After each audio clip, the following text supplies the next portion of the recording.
ልክ ነው ይሄ መንግስትማ ከኛ ኃይልና አቅም በላይ አይደለም ብለው ጦርነት ይገቡና አንድ ሰዓት ባልፈጀ ውጊያ አመድ ሆነው እሳት ጎርሰው እሳት ለብሰው እዛው ተደምስሰው ከሰል ሆነው ይቀራሉ ማለት ነው። የልደቱ አያሌው ምክር ግን ለህወሓቶች የሚሰጣቸው ምክር ይሄን ይመስላል። ህወሓት፣ ፋኖ፣ ኦላ ከበቂ በላይ ይህን መንግስት አውቀነዋል። ይሄ መንግስት ምንንም መመከት የሚችል አይደለም። ራቁቱን የቀረ መንግስት ነው። ህዝባዊ መሰረቱን ያጣ መንግስት፣ የተነጠለ መንግስት ነው። ከሱዳንና ከሻዕቢያ የተውጣጡ አብዛኛው ግን የትግራይ ልጆች የሆኑ የህወሓት ወታደሮች ተጭነውበት የነበረ የጭነት መኪና ነው። እንደዚህ የሚቃጠሉት ህወሓት በለኮሰው ጦርነት የትግራይ ልጆች ናቸው።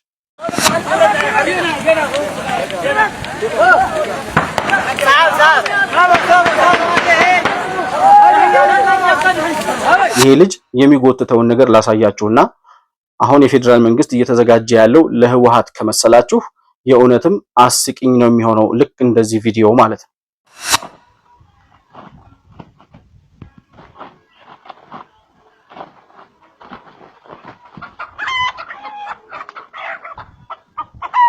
ድሮን እንዴት ነው የሚተኮሰው? ቆይ እኔ እኮ ድሮን የሚተኩሱት ሰዎች የት ሆነው ነው የሚተኩሱት?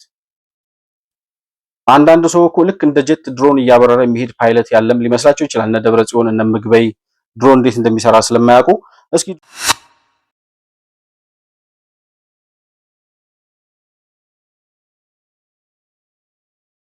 ቡርሃንና ከፈርዖኑ አልሲሲ የሚባለው የግብፁ ፕሬዝዳንት እንዲሁም ከኢሳያስ አፈወርቂ በኩል ጦርነቱን ትጀምራላችሁ፣ እንደጀመራችሁ የትግራይን ነፃ ሀገርነት ታውጃላችሁ የሚል መመሪያ ተሰጥቷቸው እንደነበር የወጡ መረጃዎች ያስረዳሉ። ሻዕቢያና ወያኔና ሱዳን ሌላም ቢጨመር በኢትዮጵያ ሉዓላዊነት ቅንጣት ታክል ስጋት የለም። ቅንጣት ታክል። አሁን የኢትዮጵያ መንግስት እየሄደበት ያለው መንገድ ከአሸባሪዎቹ ወይም ከመንደር ሽፍታዎቹ ጋር የተያያዘ ሳይሆን የመንደር ሽፍቶቹን የሚልኳቸውን ከጀርባ ያሉትን አካላት ለአንዴና ለመጨረሻ ጊዜ እጃቸውንም አንገታቸውንም ለመቁረጥ የሚደረግ ጦርነት ነው።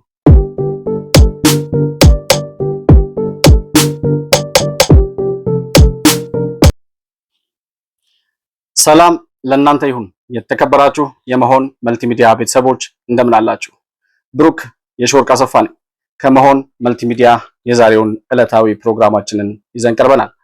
በዛሬው ፕሮግራማችን አሸባሪው የህወሓት ቡድን በሸረሪና በኩል ጀምሮት የነበረውን ጦርነት እንዲሁም ደግሞ የሻዕቢያው መንግስትና የሱዳኑ አልቡርሃን የፈጠሩትን ጥምረት የኤርትራ የጦር መሪዎች ወደ ትግራይ መግባታቸውን የሰማንባቸውን መረጃ ጨምረን በአጠቃላይ በሰሜኑ አካባቢ ምን እየተከናወነ ነው ያለው፣ የፌዴራል መንግስቱ ምን አይነት እንቅስቃሴዎች እያደረገ ነው ያለው፣ የህወሓት የመጨረሻ እጣ ፈንታስ ምን ይመስላል የሚሉ ወቅታዊ ጉዳዮችን በማስረጃ እያጣቀስን የምንመለከትበት ፕሮግራም ይዘን መተናል። ያላችሁን የግል አስተያየት ባነሳነው ሐሳብ ላይ ያላችሁን የግል አስተያየት በኮመንት መስጫው ላይ ልታሰፍሩልኝ ትችላላችሁ። መሆን መልቲሚዲያን ላይክ፣ ሰብስክራይብ እና ሼር ማድረጋችሁን ሳትረሱ እንዲሁም ደግሞ በሱፐር ቻት እና በሱፐር ስቲከር የቻናላችን አባል ወይም ሜምበር ቤተሰብ በመሆንም ድጋፍ ልታደርጉልን እንደምትችሉ እያስታወስኩኝ ከፕሮግራማችን ጋር አብራችሁ እንድትቆዩ በአክብሮት እጋብዛለሁ።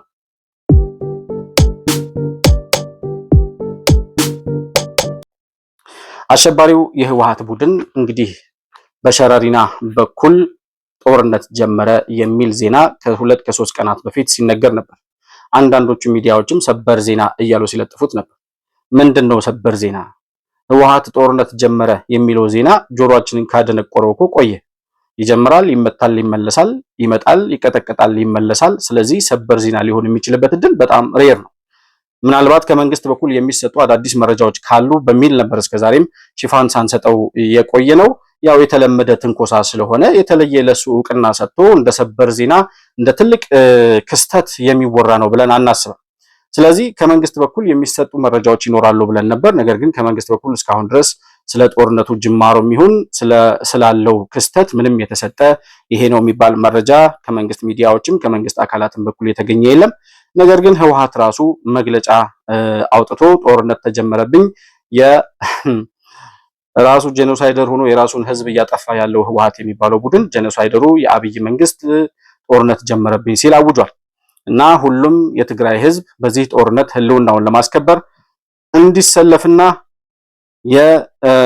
እንደ ብሔር አንጠፋም የሚለውን መርሃችንን ወይም ደግሞ መሪ ቃላችንን ተግባራዊ አድርገን ትግራይ መታደግ አለብን የሚል መግለጫ አውጥቶ ነበር።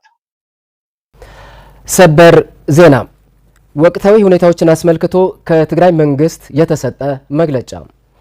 ጄኖሳይዳዊውና አምባገነኑ የብልጽግና አገዛዝ የትግራይ ህዝብ ለማጥፋት ሲያካሂደው የቆየው ሁለንተናዊ ከበባና ክልከላ በድሮንና ተላላኪ ታጣቂዎቹ ሲያደርሰው የቆየው ጥቃት ወደ ከፍተኛ ደረጃ በማሸጋገር ዛሬ ሐምሌ 25 2018 ዓመተ ምህረት ንጋት ጀምሮ በምዕራብ ትግራይ ሸረሪን አቅጣጫ በይፋ ውጊያ ጀምሯል።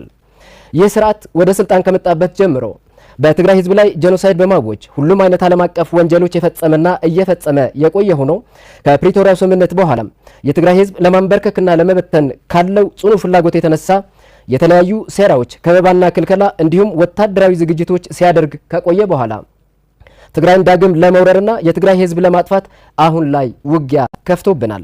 ስለሆነም በውስጥና በውጭ የምትኖር የትግራይ ህዝብ ሁላችሁም የትግራይ የጸጥታ ኃይሎች፣ የትግራይ ብሔራውያን ኃይሎችና ታጋዮች፣ የትግራይ ሲቪል ማህበራት፣ የትግራይ የሃይማኖት ተቋማትና ሌሎች የሚመለከታችሁ አካላት ብሔራዊ ህልውናችን ለማረጋገጥ በሚደረገው ፍትሃዊ ትግል እምቢ ለብሔራዊ ጥፋት ብላችሁ ዛሬም እንደ ትናንቱ ተአምራዊ ታሪክ ለመስራት እንድትዘጋጁ ጥሪያችን እያቀረብን የተጀመረውን ዳግማዊ ወራርና ጄኖሳይድ የሚመለከቱ ለውጦች በሚመለከታቸው አካላት በየጊዜው አስፈላጊውን ማብራሪያና መግለጫ የሚሰጥ መሆኑን እናሳውቃለን።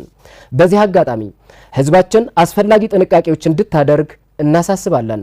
ዓለም አቀፉ ማህበረሰብ ጄኖሳይዳዊውና አምባገነኑ የብልጽግና አገዛዝ በቀጠናው እየከፈተው ባለው ጦርነት ሊያደርሰው የሚችል መዘዝ ግንዛቤ ሊወስድ ይገባል። የትግራይ ብሔራዊ ክልላዊ መንግስት ሐምሌ 25 2018 ዓ.ም መቀለ። እንግዲህ ይሄ የህወሓት መግለጫ በእኛ በኩል መግለጫ ሳይሆን ወደ ሞት የሚደረግ ሩጫ እንደሚሆን እንደዛ ብለን ነው ርዕስ የምንሰጠው። መግለጫም ሳይሆን የዛሬው የህወሓት መረጃ የምንሰራበት መሪ ቃልም ወይም ርዕሱም የህወሓት መግለጫ ወደ ሞት የሚደረግ ሩጫ የሚል ርዕስ ነው የሰጠነው። ወደ ሞት የሚደረገውን ሩጫ አፋጥኖ በየጊዜው እንደውም አክሰለሬሽኑን እየጨመረ እየሄደበት ነው ያለው የህወሓት ቡድን። ምን ሊያመጣ ይችላል የሚለውን ጉዳይ እንግዲህ እስከዛሬ ከተሞከረው ሙከራ የበለጠ ይሄ ነው የሚባል ለውጥ ይዞ የሚመጣ ነገር አይደለም። ነገር ግን የአሁኑን ክስተት የአሁኑን የህወሓት ወረራ ምን ለየት የሚያደርገው ነገር አለ የሚለውን ነገር መመልከት ያስፈልጋል። የመጀመሪያው የአልቡርሃን ጦር የሚባለው ነው። አልቡርሃን የሚባለው ሱዳንን የራሱን ሀገር አፍርሶ እየበታተናት ያለውና የራሱን ዜጎች እየጨፈጨፈ ያለው የሱዳኑ መንግስት ነኝ ባይ ከነ ደብረጽዮን እና ከሻዕቢያ ጋር ጥምረት ፈጥሮ የጀመረው ውጊያ መሆኑን ለየት ያደርገዋል። ህወሓት ብቻውን አይደለም፣ ብቻውን መራመድ የሚችል አይደለም። አሁን ህወሓት እግሩ ተቆርጦ እጁ ተቆርጦ መዳህ እንኳን መንከባለል እንኳን የማይችል ድኩማን ፓራሳይት ሆኗል ህወሓት። ስለዚህ ይሄ ቡድን በሱዳን በኩል ከአልቡርሃን ጦር ጋር እንዲሁም ደግሞ ኢሳያስ አፈወርቂ ጋርና የፈርዖን ውሾች ጋር ከግብጾች ጋር በጋራ ሆኖ የሚጀምረው ጦርነት እንደሆነ እየተሰማን ያለው እንግዲህ በቅርቡ በሱዳን ከአልቡርሃን ወታደር ጋር ጥምረት ለመፍጠር የሱዳኑ መሪ ነኝ የሚለው ሰውዬ ምንም እንኳን የሚመራው ሀገር ባይኖርም አስመራ ተገኝቶ ነበረ። በአስመራ በተገኘበት ስብሰባ ላይ የህወሓት ባለስልጣናትም ተገኝተው ነበር። ከህወሓት ባለስልጣናት መካከል እንግዲህ ይሄ ዶክተር ብሎ ለመጥራት የሚቸግረው ደብረጽዮን የሚባል ሰውዬ አለ። ከዛ ሲቀጥል በአራት እህቶቿ መቃብር ላይ የቆመችው ሞንጆሪኖ የምትባለው ሴትዮ አለች። እድሜ ልኩን ወደ መቃብር እስከሚገባ ድረስ ከሴራና ከተንኮል የማይሸሸው በሰው ደም የሚያላግጠውና የሰከረው ጌታቸው አሰፋ የሚባለው ሰውም ነበረ። ከዛ ሲቀጥል እነ ምግበይ ምናምን የሚባሉ እነ ጀነራል ኃይለ ሥላሴ ግርማ የሚባሉ የባህላዊ ጀነራሎቹም በዚህ አልቡርሃን በተገኘበት የአስመራው ስብሰባ ላይ ተገኝተው ነበረ። እንግዲህ በዚህ ስብሰባ ላይ የተወሰኑ ውሳኔዎች ምንድናቸው የሚለውን ነገር ስንመለከት ህወሓት አንደኛ ጦርነቱን እንዲጀምር አሁን በሸረሪና በኩል የጀመረውን ማለት ነው ጦርነቱን እንዲጀምር ልክ ጦርነቱን እንደጀመረ ደግሞ የትግራይን ሉዓላዊ ሀገርነት እንዲያውጅ ከዚህ በኋላ የኢትዮጵያ አካል ሳንሆን ራሳችንን የቻልን ሀገር ነን ብለው እንዲያውጁ መመሪያ ተሰጥቷቸዋል ከአልቡርሃንና ከፈርዖኑ አልሲሲ የሚባለው የግብፁ ፕሬዝዳንት እንዲሁም ከኢሳያስ አፈወርቂ በኩል ጦርነቱን ትጀምራላችሁ፣ እንደጀመራችሁ የትግራይን ነፃ ሀገርነት ታውጃላችሁ የሚል መመሪያ ተሰጥቷቸው እንደነበር የወጡ መረጃዎች ያስረዳሉ።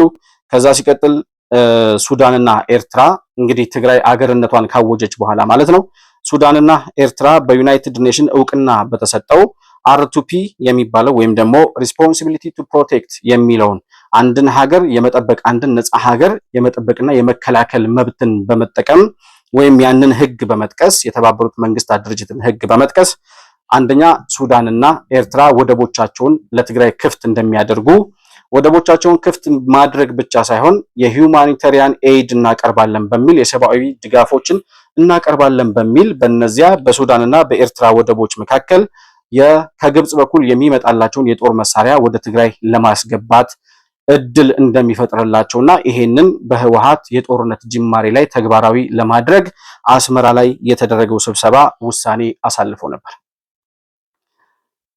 ጽምዶ የሚባለው አደረጃጀት በሱዳን ከተጀመረ ጊዜ ጀምሮ እንግዲህ ሱዳን፣ ሻዕቢያ፣ ግብጽና ህወሓት በጋራ እየሰሩ መሆናቸውን እንዲሁም ደግሞ የህወሓት የመንፈስ ልጆች የሆኑት ሁለቱ ሸኔዎች የአማራውና የኦሮሚያው ሸኔ ምንም እንኳን ራሳቸውን ችለው መቆም የማይችሉ ቢሆንም እርስ በርሳቸው ተደጋግፈውም ቢሆን አንዱን የአንዱን ሰባራ ደግፈውም ቢሆን በጋራ ሊቆሙ እየታገሉ ያሉ አካላት ናቸው። ጀነራል ፍስሐ ማንጁስ የሚባለው የህወሓት ባህላዊ ጀነራል በካይሮ ተገኝቶ እንደነበር ከሳምንት በፊት የወጡ መረጃዎች ያስረዱ ነበር። እንግዲህ ጀነራል ፍስሐ ማንጁስ በካይሮ ግብጽ ተገኝቶ የተነጋገረው እንግዲህ ግብጽ ሆይ እባክሽን ስብርባሪ መሳሪያ ካለሽ ካንቺ የተረፉትን ክላሾችንም ጠመንጃዎችንም ድሽቃዎችንም ብታውሽን እኛ ህይወታችን እስከሚያልፍ ድረስ ኢትዮጵያን ለመውጋት ዝግጁ ነን የሚል ቃል ገብቶ የጦር መሳሪያ ስምምነት አድርጎ መምጣቱን የተለያዩ የትግራይ አክቲቪስቶችም ሲጠቅሷቸው ነበረ። የወጡ መረጃዎችም ያንኑ ያስረዳሉ። ይቅርታ እንግዲህ ይሄ ከሆነ ህወሓት ከሱዳን ጋር ከግብጽ ጋር ከኤርትራ ጋር እና ከሁለቱ ሸኔዎች ጋር ተጣምሮ ይሄን ጦርነት የሚጀምረው ምን ለማሳካት ነው የሚል ጥያቄ ማንሳት ያስፈልጋል። 2013 ዓመተ ምህረት የሰሜን እዝን ወታደሮች በተኙበት ጨፍጭፈው የሰሜን እዝን ሜካናይዝድ ጦር መሳሪያ ተረክበው የኢትዮጵያ 80% የሚሆነው የመከላከያ ሰራዊት ጦር መሳሪያና ወታደር የሚገኘው ሰሜን ትግራይ ክልል አካባቢ ነበር። ከኤርትራ ጋር በነበረው የጦርነት ስጋት አብዛኛው የጦር መሳሪያና ሰራዊቱ የሚገኘው በሰሜን እዝ በሚባለው እዝ ውስጥ ነበር። ምናልባትም ህወሓቶች ያንን ሁሉ ሜካናይዝድ ጦር ወደ ትግራይ የወሰዱበት ምክንያት ነገ ከነገ ወዲያ ልንገነጠል ስለምንችል ይሄን የጦር መሳሪያ ለራሳችን እንድንጠቀምበት በሚል አየር ኃይሉንም ከደብረ ዘይት ነቅለው መቀሌ ወስደውት እንደነበር እናስታውሳለን። በዛ መሰረት እንግዲህ አብዛኛው የኢትዮጵያ መከላከያ ሰራዊት የጦር ሰራዊቱና የጦር መሳሪያው ሜካናይዝድ ክፍለ ጦሩን ጨምሮ መቀሌ እና አካባቢው ላይ ነበር የሚገኘው በተለያዩ የትግራይ ክልሎች የትግራይ ከተሞች ውስጥ።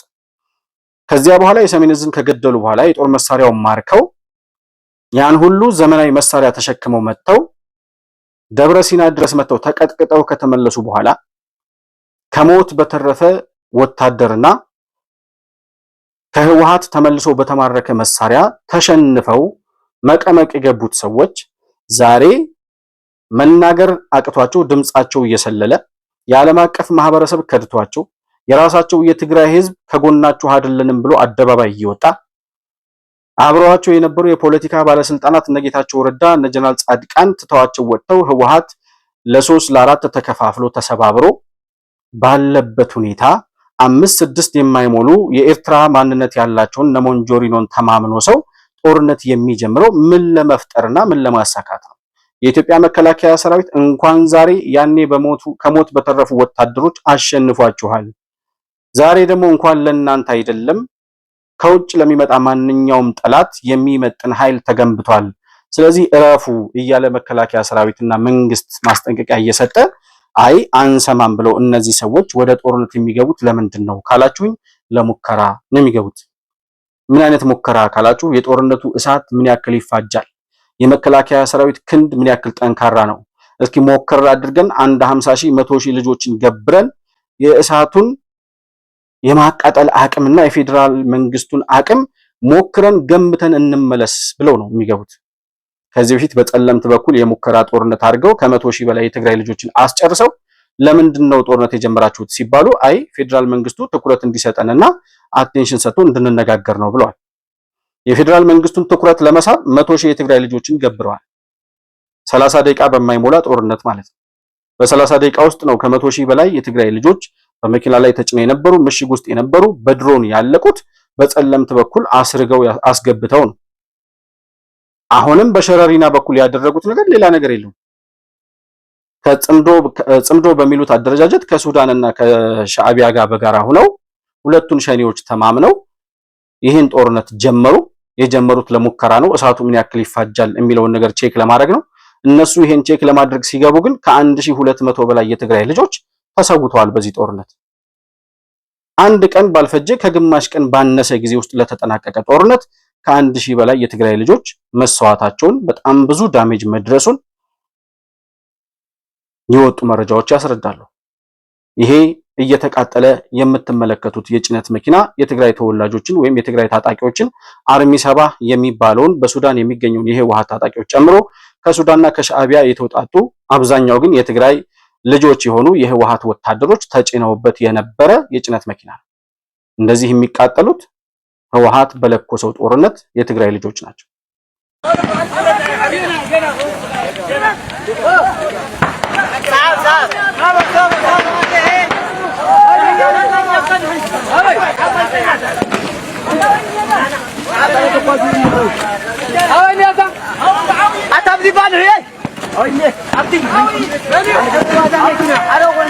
እንግዲህ እንደተመለከታችሁት እንደዚህ የሚነደው የትግራይ ልጆችን ጭኖ ይሄድ የነበረው የጭነት መኪና ነው።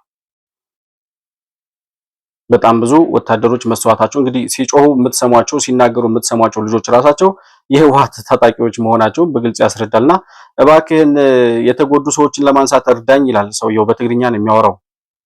የሚጮሁ ሰዎች አሉ፣ ለቅሶ አለ፣ ጫጫታ አለ። በድሮን የተመታ መኪና ነው። አንድ ተራራ መያዝ አንድ ተራራ መልቀቅ አይደለም ጦርነት ታሪኩ ተቀይሯል። እናንተ ጋር ተራራ ስንቧጥጥ አንውልም። አሁን አዲስ አበባ ተቀምጠን ነው የምንዋጋው እረፉ ሲባሉ 66 ዓመተ ምህረት ላይ ተቸንክረው የቀሩት የህወሓት ባለስልጣናት ወይም የማፊያው ቡድን አባላት ዛሬም የትግራይ ልጆችን በግዳጅ የጦርነት አፈሳ እየወሰዱ የጦርነት እሳት ውስጥ እየማገዷቸው ናቸው ያሉት። በጣም በሚገርም ሁኔታ ደግሞ ጽምዶ ፈጥረናል ከሚሉት የአማራው ሸኔ አባላት ውስጥ ተራራው ራስ ጉና ክፍለ ጦር የሚባል መቼም ስም ማውጣት ይችሉበታል። ተራራ ወጥተው የማያውቁ ሰዎች ተራራው ብለው ለራሳቸው ስም ያወጣሉ እና ተራራው ራስ ጉና ክፍለ ጦር የሚባለው ኃይል ይሄንን በሸራሪና በኩል የመጣውን ኃይል በማገዝ ወይም ደግሞ ከሱ ጋር በጋራ በመሆን ለመዋጋት ይሄደ ነበረ። ሙሉ ለሙሉ አንድም ለወሬ ነገሪ ሳይቀር ተደምስሷል። በመከላከያ ሰራዊት እርምጃና በአየር ኃይል በድሮን ጥቃት ማለት ነው። ድሮን እንዴት ነው የሚተኮሰው? ቆይ እኔ እኮ ድሮን የሚተኩሱት ሰዎች የት ሆነው ነው የሚተኩሱት? አንዳንድ ሰው እኮ ልክ እንደ ጀት ድሮን እያበረረ የሚሄድ ፓይለት ያለም ሊመስላቸው ይችላል። እነ ደብረ ጽዮን እነ ምግበይ ድሮን እንዴት እንደሚሰራ ስለማያውቁ እስኪ ድሮን እንዴት እንደሚተኮስ ላሳያችሁና ተመልሼ እመጣለሁ። ለእናንተ ሳይሆን ለነ ምግበይ እንዴት ነው ድሮን የሚተኮሰው የሚለውን ነገር ላሳያችሁና ተመልሼ እመጣለሁ።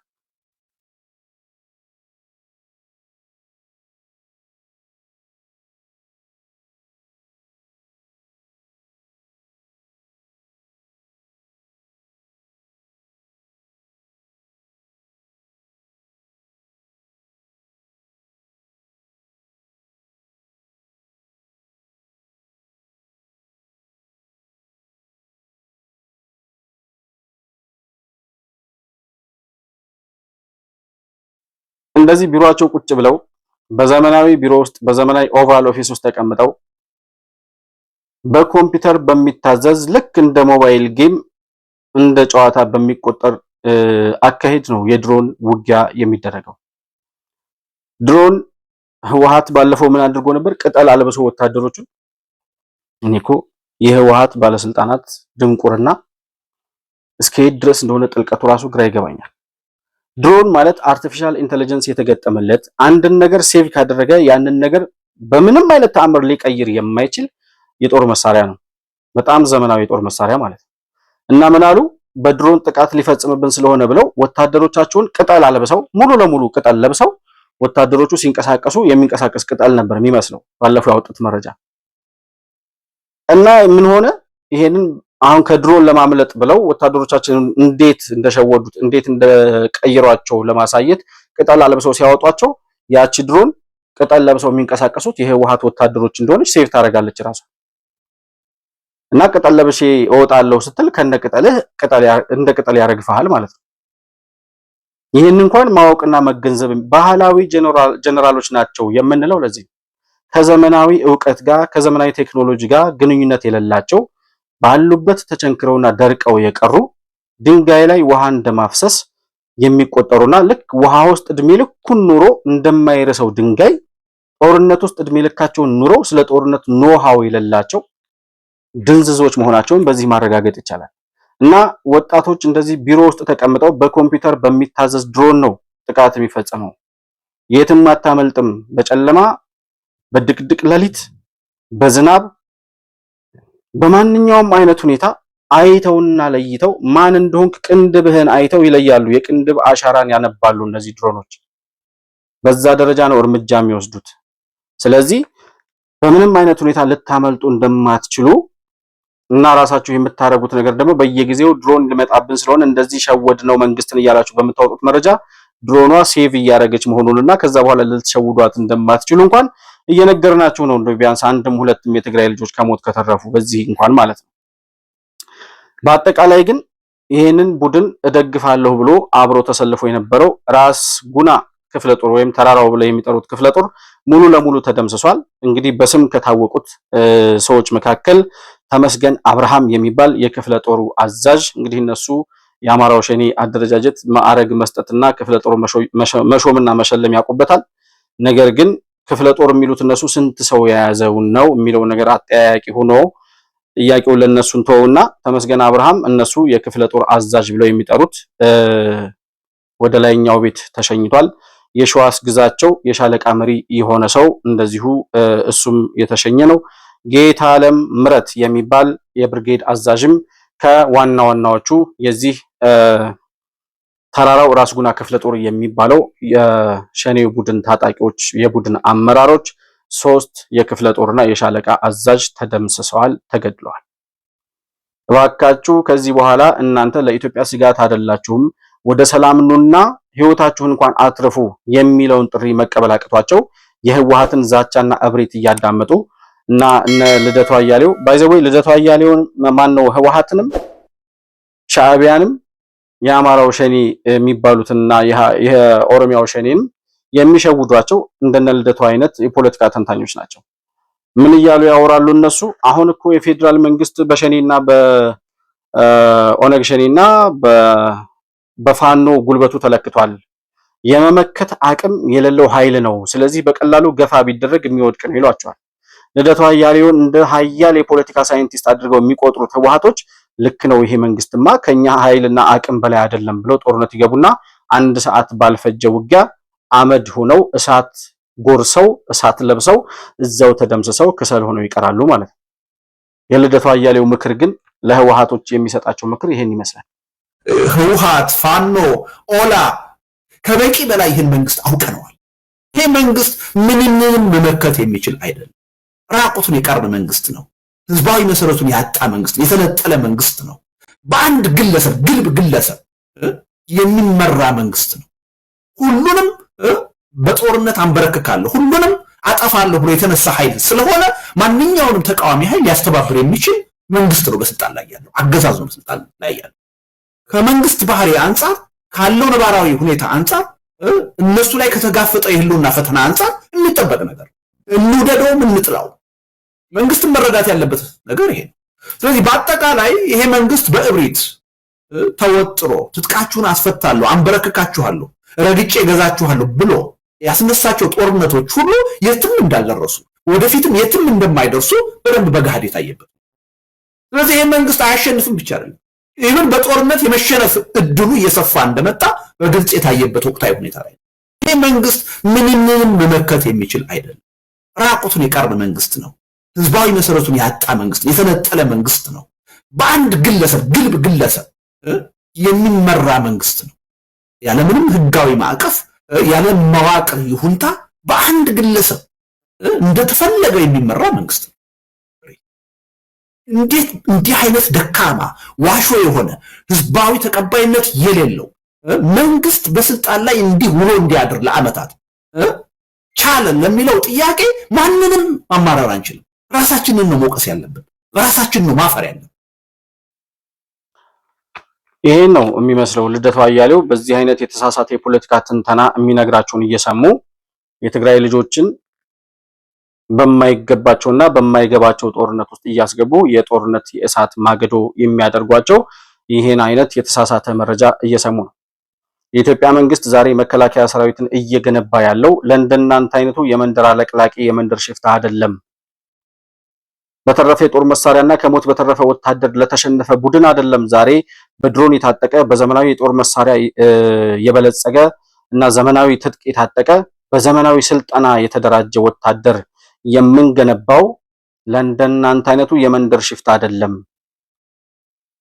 እናንተ መጥረቢያ ናችሁ ብሏቸዋል አበቹ ባለፈው። ጉዳያችን ደግሞ ከመጥረቢያው ጋር አይደለም፣ መጥረቢያውን ከያዘው እጅ ጋር ነው። እኛ የምንዘጋጀው ያንን መጥረቢያ ይዞ ኢትዮጵያን ለመቁረጥ ኢትዮጵያን ለማድማት የሚሰራውን መጥረቢያውን የያዘውን እጅ መቁረጥ ላይ ነው። እናንተ ከሰፈር ሚሊሻ የምታልፉ አይደላችሁም። መከላከያ ሰራዊት ከዛ ያለፈ ተልእኮና ግብ አለው ብሎ ጠቅላይ ሚኒስትሩ ሲናገር እናስታውሳለን። እንኳን ሻዕቢያና ወያኔና ሱዳን ሌላም ቢጨመር በኢትዮጵያ ሉዓላዊነት ቅንጣት ታክል ስጋት የለም። ቅንጣት ታክል ያን ለመከላከል የሚያስችል ብቃት እየገነባን ያለነው። ጊዜው ሲደርስ እንዳስፈላጊነቱ እንገልጻለን። እኛ ስጋት የለብንም። ሰዎች ባረጀ ባፈጀ ስልት ድሮ በሰራ ስልት አሁን ለመጠቀም መሞከር ጠቃሚ አይደለም። ምክንያቱም ያኔ ስልቱ የሰራው በሸበጥ ጮፈሬ የላስቲክ ጫማ መሄድ የፈለገ መቅመል የፈለገ መራብ የፈለገ ቢገባውም ባይገባውም ወስኖ የተከተለ ኃይል ነበረ። አሁን ግን 22 እና መገናኛ ህንጻ አስቀምጠህ እዛ በመቀመጥ አይሆንም ማለት ነው። ተቀይሯል ጊዜው። ሀብት እያፈራህ ሀብትን እያጣጣምክ ራስን ደግሞ ለመስዋዕት ማዘጋጀት አብሮ አይሄድም። አልፎበታልና ይሄ ምኞትም አይጠቅምም። ቅድም ብየዋለሁ፣ አሁን ደግሜ መናገር የምፈልገው የሚያስፈልገን ሰላም ነው፣ የሚያስፈልገን ትብብር ነው፣ የሚያስፈልገን አብረን መስራት ነው። የሚያጓጉ ነገሮች አሉ። የፌዴራል መንግስት በጣም የበሰለና የተጠና አካሄድ ነው እየሄደ ያለው። ህወሓት ጦርነት ይፈልጋል። ነገር ግን የህወሓት ጦርነት መጀመር አለመጀመር ስጋት አይደለም። አሁን ለኢትዮጵያ የትግራይ ህዝብ የሰላም እንቅልፍ እንዲተኛ የሰላም አየር እንዲተነፍስ ይህን አሸባሪ ቡድን ከትግራይ ህዝብ ላይ ነቅሎ ለመጣል ነው ጥድፊያው እንጂ የኢትዮጵያ ስጋት ስለሆነ አይደለም። ግብጽ የምትባል የኢትዮጵያ ታሪካዊ ጠላት እነዚህን ሰዎች እንደ መጥረቢያ የምትጠቀምባቸው ናቸው። እነሱ የያዛቸው እጅ የሚያዛቸውን ነገር ነው የሚፈጽሙት። ኢትዮጵያን ለማድማት መጥረቢያውን የያዘው እጅ የሚወረወርበት ቦታ ላይ ሄዶ ያርፋል። የራሳቸው ዓላማ የላቸውም፣ የራሳቸው ግብ የላቸውም፣ የራሳቸው ተልእኮም የላቸውም።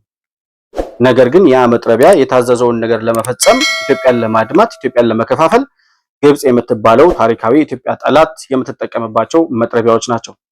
ስለዚህ መጥረቢያው ዝም ብለህ ስታስቀምጠው ወይ አፈር ይበለዋል ዛቢያውን፣ ብረቱም ደግሞ በስብሶ ወይ አፈር ውስጥ ተቀብሮ ይቀመጣል። የዛን ያክል ነው። ህወሓትን ሳይዋጉ ማሸነፍ የሚል የጦርነት ስትራቴጂ ነው መንግስት እየተከተለ ያለው። ዋናው እቅዳችን አሁን ቅርንጫፍ የመመልመል አይደለም፣ ወይም ደግሞ ግንዱን ከወገቡ ላይ የመቆረጥ አይደለም። ዋናው ተልእኮ ኢትዮጵያን ለማተራመስ ስር ሰዶ የተተከለውን ሻዕቢያ የሚባል አሸባሪ ቡድንና የኢትዮጵያ ታሪካዊ ጠላት የሆነችውን ግብጽ የምትባል አሸባሪ መጥረቢያውን የያዘችበትን እጅ መቁረጥ፣ ኢሳያስ አፈወርቂ የሚባል የሽብር ቡድን ለአንዴና ለመጨረሻ ጊዜ ከኤርትራ የታሪክ ምዕራፍ ላይ ተገንጥሎ የሚጠፋበትን ጦርነት ማካሄድ። ይሄ ጦርነት ከተጀመረ የኢሳያስ አፈወርቂን እጣ ፈንታ ሳይወስን ወይ ኢሳያስ አፈወርቂን ከስልጣን ሳያወርድ የሚመለስ አይደለም። ኢሳያስ እስካለ ድረስ ኢትዮጵያን የሚወጉ ጠላቶች በኤርትራ በኩል የሚገቡበት እድል ሰፊ ስለሆነ የባህር በራችንን ለማግኘት ኢሳያስ አፈወርቂን ማስወገድ የመጀመሪያው እርምጃ ስለሆነ አሁን የኢትዮጵያ መንግስት እየሄደበት ያለው መንገድ ከአሸባሪዎቹ ወይም ከመንደር ሽፍታዎቹ ጋር የተያያዘ ሳይሆን የመንደር ሽፍቶቹን የሚልኳቸውን ከጀርባ ያሉትን አካላት ለአንዴና ለመጨረሻ ጊዜ እጃቸውንም አንገታቸውንም ለመቁረጥ የሚደረግ ጦርነት ነው እንጂ ህወሓት አሁን ጦርነት ጀመረች ብለው ሰበር ዜና እንደሚያስነግሩት ሰዎች አሁን ይሄ ሁሉ ዝግጅት በመከላከያ ሰራዊት እየተደረገ ያለውን ዝግጅት እናውቃለን። እንግዲህ ዓለም አቀፍ የጦር መሳሪያ እንቅስቃሴዎችን የሚዘግቡ ሚዲያዎች እንደሚዘግቡት በጣም በተደጋጋሚ ጊዜ ብዙ ጀቶች፣ ብዙ የጦር አውሮፕላኖች በረራቸውን ወደ ኢትዮጵያ እያደረጉ እንደሆነ ሰምተናል። ይሄን የሚያደርጉት ለምንድን ነው? ይሄ ሁሉ ሰራዊት የሚደራጀው፣ ይሄ ሁሉ ዘመናዊ ትጥቅ ወደ ኢትዮጵያ የሚገባው፣ በኢትዮጵያ የሚመረቱ ድሮኖችና የጦር መሳሪያዎች በዚህ ልክ የበዙት ለመንደር ሽፍቶች፣ ለሁለቱ ሸኔዎችና ለህወሓት ከሆነ የፌዴራል መንግስቱ ይሄን ሁሉ እየተዘጋጀ ያለው ለህወሓት ከሆነ ትግሉ እንደዚህ ነው የሚሆነው። ይሄ ልጅ የሚጎትተውን ነገር ላሳያችሁና አሁን የፌዴራል መንግስት እየተዘጋጀ ያለው ለህወሓት ከመሰላችሁ የእውነትም አስቂኝ ነው የሚሆነው። ልክ እንደዚህ ቪዲዮ ማለት ነው።